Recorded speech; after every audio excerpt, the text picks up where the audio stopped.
Birth of Jesus Christ. Christmas సీజన్లో మీ జబర్దస్త్ అమ్మ గురించి మీ మదర్ లాగా మంచి కోరి ప్రేయర్ చేసే మంచిగా వచ్చినందుకు మిమ్మల్ని అన్ని విధాలుగా దేవుడు ఆశీర్వదించాలని తను అంటే సొసైటీలో చాలా తక్కువగా అయిపోయిన వారి గురించి ఆలోచిస్తుంది అని మంచి విషయం చెప్పిండు దేవుడు.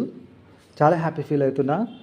అదేవిధంగా మీ రైట్స్ కోసం పోరాడాలి ప్రతి ఒక్కరు. అది మన ప్రభు నేర్పించినాడు మనకు. అప్పుడు మీ డెస్టినీ ఇంకా బాగుతుంది. కానీ కాన్స్పిరసీస్ వద్దు. దేవుని ప్రేమించాలి, అందరినీ ప్రేమించాలని నమ్మేవాళ్ళం మనందరం. కాబట్టి ఇంకా ఇంకా ఆస్వాదించబడండి. అది ముఖ్యమైన విషయం. సో ఈరోజు మమ్మీ కొంచెం డల్గా ఉంటే నేను బ్రెడ్ ఇచ్చి టీ ఇచ్చిన. అదేవిధంగా చెప్తా ఉన్నాను, హెల్త్ బాగలేని వారిని దర్శించండి.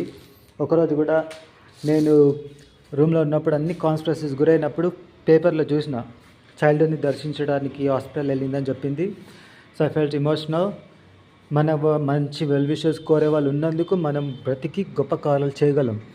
అదేవిధంగా మీరందరూ కూడా ఎల్డర్లీ పీపుల్ కావచ్చు, బలహీనంగా ఉన్నవారు కావచ్చు, మిమ్మల్ని అవమానపరచడం కాదు కానీ రహస్యాలు తెలియాలి మనకి ఏం జరిగినాయి అని. కాబట్టి అన్ని విషయాలు బయట పెడితే మీకు కూడా మంచి మంచి నాయకులు ఉన్నారు, మీ మంచి కోరే వాళ్ళు ఉన్నారు, ముఖ్యంగా దేవుని సేవకులు ఉన్నారు, మన దేవుని బ్రదర్స్ అండ్ సిస్టర్స్ ఉన్నారు. కాబట్టి ఈరోజు బాగలేని వారిని కూడా దర్శించండి, వారిని కూడా ప్రోత్సాహపరిచి వారిని స్వస్థపరచాలని ప్రార్థిస్తున్నామంలో. ఎల్డర్లీ పీపుల్ కూడా ఇంకా స్ట్రాంగ్ అవ్వడానికి వారికి కావాల్సిన ఆహారం, మంచి మాటలు, ఎంకరేజ్మెంట్ వారికి దయచేయాలి మనం. అది మన ఇచ్చింది. దేవుడి డెస్టినీ మీకు ఇస్తున్నప్పుడు అన్ని ఇస్తాడు. మీకు మనీ ఇస్తాడు, ఫైనాన్సెస్ ఇస్తాడు, ఫన్, ఎంటర్టైన్మెంట్ అన్నీ కావాలి మనకు. మరి ముఖ్యంగా జీవితంలో మనకి ఏం పని అప్పగించినాడు దేవుడు, అది మనం తెలుసుకొని ముందుకు పోవాలి అని మిమ్మల్ని కోరుతూ ఉన్నాను. ఇంతవరకు చెప్పిన దాంట్లో ఒక ముఖ్యమైన విషయం ఏంటి అంటే, సాతాను లక్షణం ఎక్కడెక్కడో వెళ్ళేదో చేయడం.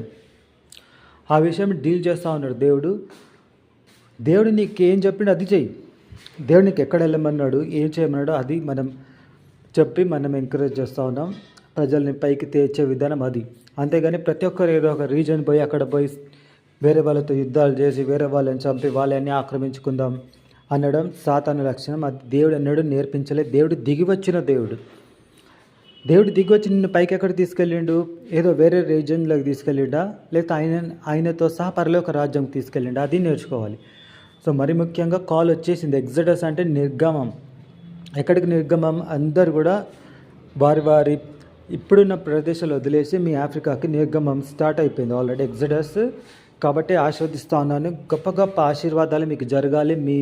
మీ స్వస్థలం చెప్తున్నారు కదా, మీ స్వస్థలమైన ఆఫ్రికాలో గొప్ప ఆశీర్వదించబడాలని ప్రతి ఒక్కరిని ప్రార్థిస్తూ, గాడ్ బ్లెస్ యూ అమ్మా.